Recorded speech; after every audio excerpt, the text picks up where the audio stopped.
Bismillah walibni waruhil kudus al-ilahul wahid. Demi nama Bapa, Putra, dan Rohul Kudus, ketiganya yang esa. Salam sahabat yang dikasih oleh Tuhan, berjumpa kembali dengan saya di channel ini. Terima kasih buat teman-teman yang telah mendukung perkembangan channel ini dengan cara subscribe, like, komen, dan share. Tuhan memberkati kita. Sobat yang dikasih oleh Tuhan, kali ini kita akan membahas satu video yang menarik. Diskusi yang ditampilkan oleh Islam Kristen, anak-anak muda yang bersemangat dalam membahas supaya mereka dicerdaskan dan mencerdaskan yang lain. Dan yang tampil ini adalah seorang muslim dan ustadz muda yang memberikan pemaparan-pemaparannya dan pemahamannya terkait Alkitab. Dan dia berkata, teman-teman, dari satu bagian ayat Alkitab ini seperti prank bagi banyak orang, bukan hanya untuk orang Kristen saja, tapi semua orang. Bagaimana diskusinya dan apa yang perlu kita tanggapi supaya mempertajam cara berpikir kita mengenai Alkitab? Ini dia videonya, teman-teman.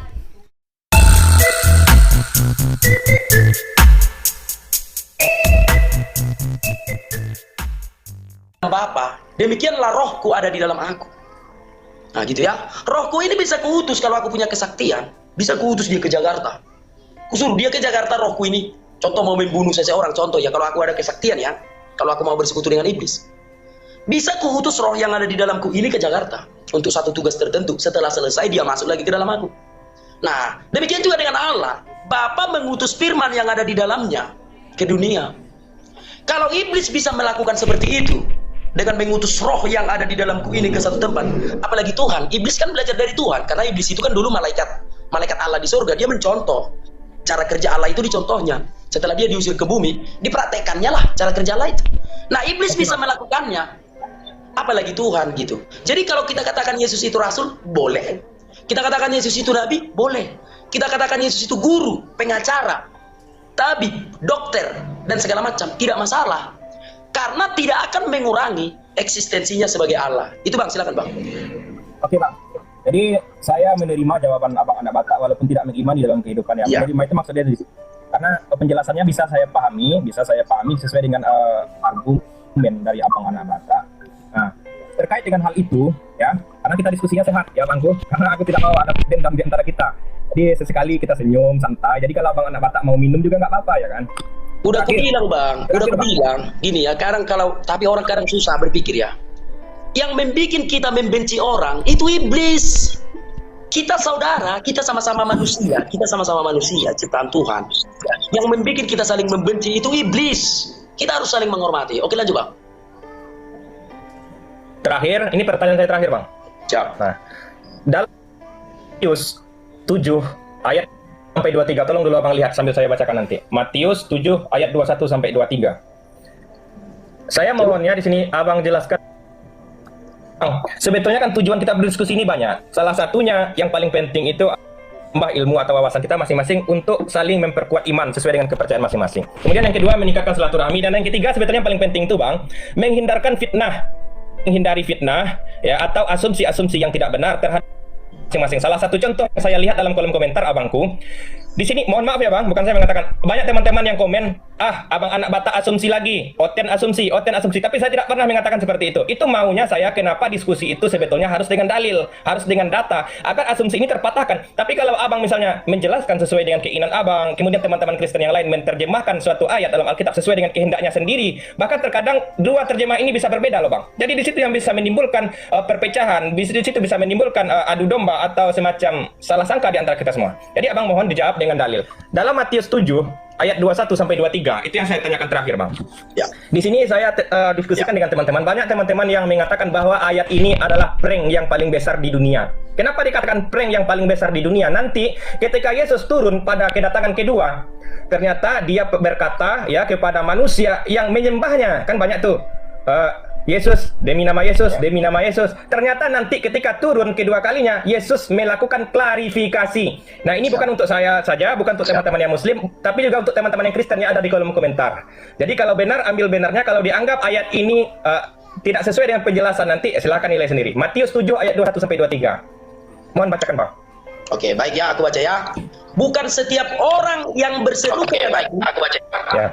Coba, bukan setiap orang yang berseru. Coba. Oke ya.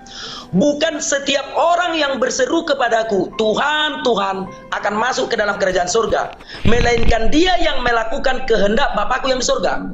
Pada hari terakhir banyak orang akan berseru kepadaku, Tuhan, Tuhan, bukankah kami bernubuat demi namamu, dan mengusir setan demi namamu, dan mengadakan banyak mujizat demi namamu juga. Pada waktu itu aku akan berterus terang kepada mereka dan berkata, aku tidak pernah mengenal kamu, enyalah daripadaku, kamu sekalian pembuat kejahatan. Yang pertama dulu Bang, situ Abang Ya. bacakan ya. Matius 7:21 sampai 23 di sini. Yang akan masuk ke dalam kerajaan sorga itu bukan orang yang bernubuat dengan nama Yesus. Ya, bukan yang melakukan ini loh Bang, Abang jangan ketawa loh. Iya, Bukan jelaskan setiap aja orang dulu, yang nanti biar ku jawab, jelaskan Oke. aja. Jelaskan aja. Ini sebetulnya dalam ayat ini ada pertanyaan Bang. Bukan setiap orang yang berkata Tuhan, Tuhan. Ini berkata kepada Yesus ya. Bukan setiap orang yang berkata kepada Yesus Tuhan, Tuhan. Apa katanya Tuhan, Tuhan yang akan masuk ke dalam surga, kerajaan surga, melainkan dia yang melakukan kehendak Bapakku di surga. Nah, banyak orang yang berkata nanti kapan itu ketika Yesus datang, ternyata banyak orang yang berkata, loh, Iya. kami nggak masuk ke dalam kerajaan surga Yesus. Kan di dunia kami mengatakan Engkau Tuhan, kami bernubuat dengan namamu, kami melakukan kebaikan dengan namamu, mengusir setan dengan namamu. Kenapa sekarang kami tidak selamat? Kenapa tidak masuk ke dalam kerajaan surga? Bukankah Engkau sendiri Tuhannya? Nah, saat itu Yesus berkata kepada orang yang berkata demikian, apa katanya? Aku tidak mengenalmu. Pergilah kamu dari sini. Enyah itu kan bahasa kitanya, pergilah kamu dari sini. Engkau yang melakukan kejahatan. Siapa yang melakukan kejahatan? Orang yang bernubuat, mengusir setan, melakukan sesuatu kebaikan dengan nama Yesus, bukan dengan nama Bapa. Silahkan Bang. Oke, baik. Ya, coba matikan mic-nya biar jangan markoro-koro. Oke. Ayatnya aja udah jelas, dari kata pertama aja sudah jelas. Bukan setiap orang, artinya bukan semua orang yang memanggil Tuhan, Tuhan akan selamat. Tetapi bukan semua yang memanggil itu akan selamat. Ada orang yang memanggil Tuhan, Tuhan, selamat. Tapi nggak semua gitu. Bukan berarti karena memanggil Yesus Tuhan maka tidak selamat. Coba deh pikirkan ya. Bukan setiap orang yang berseru kepadaku, Tuhan, Tuhan akan masuk ke dalam kerajaan surga. Artinya adalah 100 orang yang berseru, Tuhan, Tuhan Yesus, Tuhan Yesus. Bukan 100 orang ini masuk surga, itu maksudnya. Tapi bukan berarti dari antara 100 orang ini tidak ada yang masuk surga, bukan begitu. Artinya sebagian dari mereka tidak masuk surga, sebagian masuk surga. Paham ya? Perbedaan semua orang yang mengatakan bahwa Yesus itu adalah Tuhan, berbuat dengan nama Tuhan, dengan nama Yesus, mengusir setan dengan nama Yesus, kan ada sebagian yang masuk surga nih kata Abang, ada sebagian yang tidak masuk surga. Nah, Ya. perbedaannya apa? Perbedaannya apa? Yang Siap, masuk surga dengan ini mau aku jelaskan perbedaannya. Coba. Oke, matikan dulu mic-nya. Iya. Oke, artinya ada setengah dari 100 orang yang memanggil Tuhan Yesus, Tuhan Yesus, setengah dari mereka itu nggak masuk surga. Setengahnya masuk surga. Perbedaannya adalah dijawab di ayat sebelumnya. Waspadalah terhadap nabi-nabi palsu yang datang kepadamu dan menyamar seperti domba, tetapi sesungguhnya mereka adalah segala yang buas. Dari buahnya lah kamu akan mengenal mereka. Dari buahnya. Ada orang yang percaya Yesus sebagai nabi, sebenarnya tidak ada masalah, tetapi harus berbuah.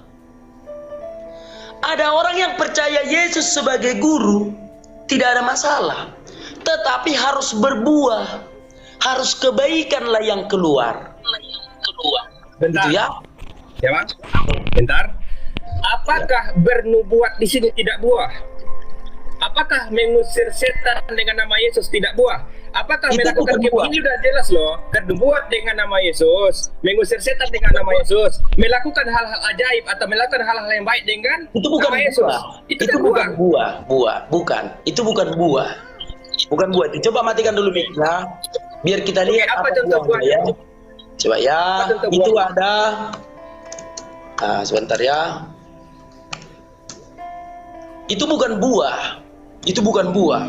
Kalau orang menyembuhkan orang sakit itu bukan buah. Bukan, itu mukjizat yang memang bisa dilakukan oleh orang-orang percaya. Nah, yang namanya orang berbuah itu dijelaskan di dalam Roma, sebentar ya. Itu dijelaskan di dalam Roma, orang yang berbuah itu dijelaskan di dalam Roma, atau kita ke surat para rasul aja ya, dalam Galatia 5 coba ya. Inilah buah, Bang. Galatia 5. Oke, aku baca ya. Nah, sebentar. Kasih. Nah, itu yang pertama. Buahnya kasih, karena Yesus kan mengajarkan kasih. Bisa pun kita sembuhkan orang sakit dalam nama Yesus. Dalam nama Tuhan Yesus sembuh. Kalau tidak ada buahnya, tidak ada kasihnya, takkan selamat ini. Ini akan diusir nanti. Nah, gitu. Harus ada buahnya. Apa buahnya? Kasih. Nah, yang kedua, sukacita, damai sejahtera, kesabaran, kemurahan, kebaikan, kesetiaan, kelemah lembutan, penguasaan diri. Jadi itu harus ada. Kalau orang mengaku Yesus Tuhan, tapi tidak ada buah tadi, ya sorry saja, aku bukan mau menghakimi. Ya bentar dulu ya. Dari 100 orang tadi yang mengaku Yesus Tuhan, 50 orang diantaranya tidak berbuah, tidak ada kasih, tidak ada kesabaran, tidak ada murah hati. Ya ini nanti akan diusir. Nyalah kau, aku tidak mengenalmu. Tetapi 50 orang diantaranya mengaku Yesus Tuhan, berbuat dalam nama Yesus dan berbuah. Ada kasih, sukacita, damai sejahtera. Inilah yang masuk ke dalam kerajaan surga. Gitu Bang. Oke, Bang. Baik teman-teman yang dikasih oleh Tuhan, kita sudah menyimak diskusi durasi yang singkat tersebut. Saya berharap teman-teman boleh mengambil atau memetik poin yang bisa memberkati teman-teman, dan semoga Ustadz muda tersebut boleh melihat terang yang akan menerangi pikirannya, karena ada di mana roh Allah, maka di sana ada kemerdekaan. Di samping semua penjelasan daripada anak Batak, maka saya akan memberikan sebuah tanggapan terhadap atau jawaban terhadap pertanyaan yang disampaikan oleh Ustadz muda tersebut. Terima kasih telah mempertanyakannya, daripada menimbulkan hoax seperti yang lain yang hanya bisa menyalahpahami tanpa pernah bertanya dengan baik dan menerima jawaban yang diimani dan dipercaya orang Kristen. Ya, jadi Anda bertanya, maka jawabannya yang paling tepat itu pasti dari orang-orang Kristen, bukan dari ustadz dan bukan dari para mualaf yang sudah mualaf langsung menjadi ustadz. Nah, teman-teman, pertama perlu digarisbawahi, itu bukan ayat prank seperti yang ustadz katakan. Sorry, itu bukan ayat prank, tapi sebuah ayat yang benar-benar mengingatkan banyak orang. Banyak orang atau orang Kristen atau orang percaya pada umumnya diingatkan dengan tegas supaya hidup sesuai dengan kehendak Allah. Titik. Hidup sesuai dengan kehendak Allah, berbuah. Bukan hanya mengatakan aku percaya kepada Yesus, aku diselamatkan, tapi tidak menghasilkan buah. Itu yang pertama. Yang kedua, itu bukan ayat prank, ya. Salah sekali kalau kamu katakan itu ayat prank. Kita harus mempelajari ayat tersebut berdasarkan konteks secara keseluruhan dari Matius 7, khususnya dari ayat-ayat sebelumnya, sebelum ayat 21 sampai 23 seperti Ustadz bacakan. Benar apa yang Ustadz katakan, bahwa pada kemudian akan banyak orang yang akan dikatakan Tuhan, hai kamu pembuat kejahatan. Lalu mereka bertanya, kami percaya kepada namamu, mengusir setan demi namamu, bernubuat demi namamu. Nama Yesus maksudnya. Terus apa masalahnya? Teman-teman, Ustadz muda, orang-orang muslim, dengar ini. Konteksnya adalah, itu bicara soal pengajar sesat. Pengajar sesat yang memakai nama Yesus sebagai alat, yang memakai nama Yesus sebagai alat bagi mereka. Dan perhatikan perkataan saya ini. Pada zaman itu, orang atau semua orang bisa memakai nama Yesus untuk kepentingan pribadi setiap orang. Apakah berkuasa? Jelas. Jadi begini, kita harus memahami, yang berkuasa mengusir setan itu bukan orangnya. Misalnya, jika pendeta mengusir setan dan setannya itu pergi, yang berkuasa itu bukan pendetanya, tetapi nama Yesus. Jadi setiap orang pun, siapapun dia yang memakai nama Yesus, pada hakikatnya nama itu berkuasa. Jadi siapapun bisa memakainya. Sehingga ada banyak orang keliru, ada banyak orang terpukau, atau ada banyak orang yang tertipu ketika orang-orang menggunakan nama Yesus. Sebenarnya mereka tidak percaya, hanya menggunakan nama Yesus untuk kepentingan mereka. Lalu apa yang mereka lakukan itu terjadi bukan karena orangnya, tapi karena nama Yesusnya. Itulah saking hebatnya nama Tuhan Yesus. Nama Tuhan Yesus itu menaklukkan segala-galanya. Nama Tuhan Yesus mengusir setan. Nama Tuhan Yesus membuat orang sembuh. Jadi bukan orangnya. Misalnya saya, kalau saya mengusir setan demi nama Yesus, yang berkuasa itu bukan saya, tapi Yesusnya. Tetapi kalau saya menggunakan nama itu demi kepentingan saya, sama disebut bidat atau pengajar sesat. Atau lebih identiknya, kamu menggunakan nama Yesus tapi kamu tidak bertobat, tidak percaya sungguh-sungguh, hanya memanfaatkan nama itu demi kepentinganmu. Dan itulah yang terjadi. Dan orang-orang yang tertipu, terpukau, hebat, itu akan malu kemudian ketika Yesus datang. Maka Tuhan berkata, hai kamu pembuat kejahatan.